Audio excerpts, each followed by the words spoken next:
नमस्कार, NNI 24 के news bulletin में आप सभी का स्वागत है। आइए देखते हैं उत्तर भारत की कुछ खास खबरें।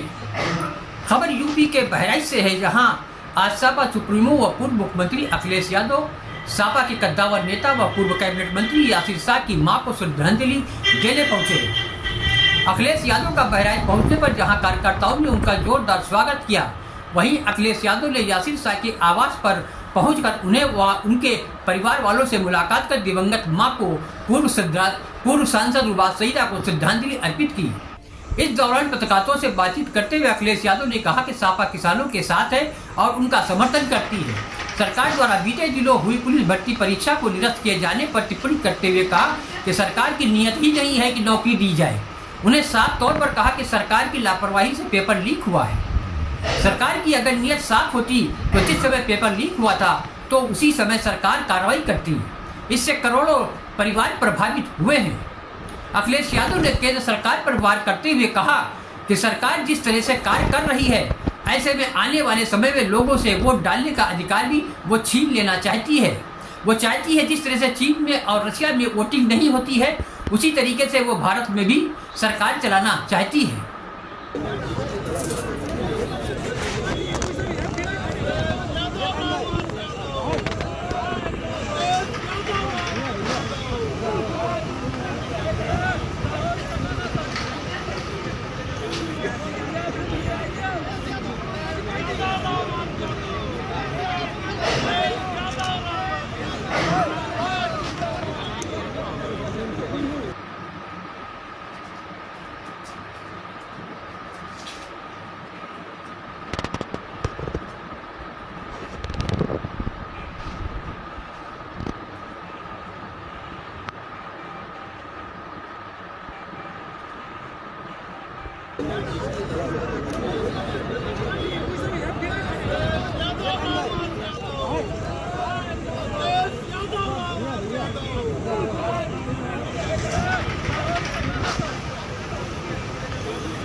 सरकार की नीयत नहीं थी नौकरी देने की, और सरकार अगर चाहती होती नौकरी देने की, सरकार की अगर नीयत साफ होती तो जिस समय पहला पेपर लीक हुआ था उसी समय सरकार सख्ती से कार्रवाई करती और उसका परिणाम ये होता कि किसी भी परीक्षा का पेपर लीक नहीं होता। और आज केवल पुलिस भर्ती के पेपर लीक के आरोप नहीं हैं, बल्कि ARO की जो भर्ती हुई उसमें भी बड़े पैमाने पे छात्र नौजवान धरना दे करके बैठे हैं लोक सेवा आयोग के सामने। वो अपना पर्चा कैंसिल कराना चाहते हैं, री एग्ज़ाम कराना चाहते हैं। आप सोचिए, सरकार जो दावा कर रही थी कि परीक्षा बिल्कुल सुरक्षित होगी, ये देखिए सुरक्षा का पोल खुल गया और सरकार अपनी खुद स्वीकार कर रही है कि उनकी नाकामी की वजह से पेपर लीक हुआ है। इनकी नीयत साफ नहीं रही, जिसका परिणाम यह है कि नौजवानों के भविष्य और नौजवानों के सपनों के साथ ये सरकार खिलवाड़ कर रही है। और ये सवाल 60 लाख 50 लाख का नहीं है, इससे जुड़े हुए 2.5 करोड़ परिवार के लोग हैं जिनके साथ बीजेपी ने धोखा किया है। आने वाले समय में यही परिवार भारतीय जनता पार्टी को उखाड़ फेंकने का काम करेंगे। नहीं, उन्होंने मुझे उम्मीद है कि लोहिया जी वहाँ से चुनाव जीते थे फरक्काबाद में। लोहिया जी पहला चुनाव वहीं से जीते थे फरक्काबाद से। हमें उम्मीद है कि वो अपना ट्वीट डिलीट कर देंगे और अलायंस की मदद करेंगे। इस चुनाव के बाद हो सकता है जनता को वोट डालने का अधिकार भी छीन ले सरकार। और अपने पड़ोसी देशों को भी देख लो, आप पड़ोसी देशों को भी देख लो। चीन में कोई वोटिंग नहीं हो रही है, रशिया जैसे देश में कोई वोटिंग नहीं होती, नामात्र के लिए वोटिंग होती है। उनका लीडर अपोजिशन भी जेल में मारा गया। और भी मुल्क हैं जहाँ पर डेमोक्रेसी का क्या हाल है।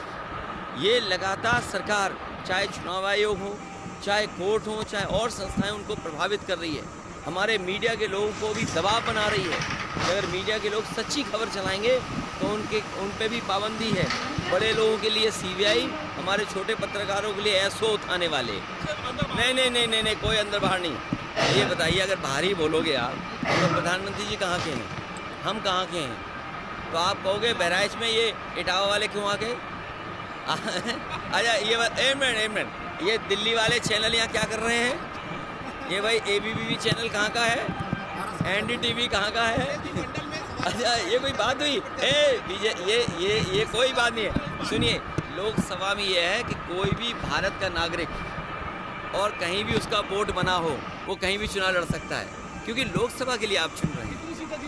इसलिए ये बाहरी अंदर नहीं, हाँ प्रधानी का होता है बाहर अंदर। एक बार को विधायक में हो सकता है बाहर। किसान आंदोलन के साथ में आप देख रही हैं, किसान आंदोलन के साथ आप देख रही हैं। समाजवादी पार्टी किसानों की पार्टी रही हो, किसान के हर आंदोलन में जहाँ पर किसान का हक और सम्मान की बात आएगी समाजवादी पार्टी उनके साथ। सीबीआई लगा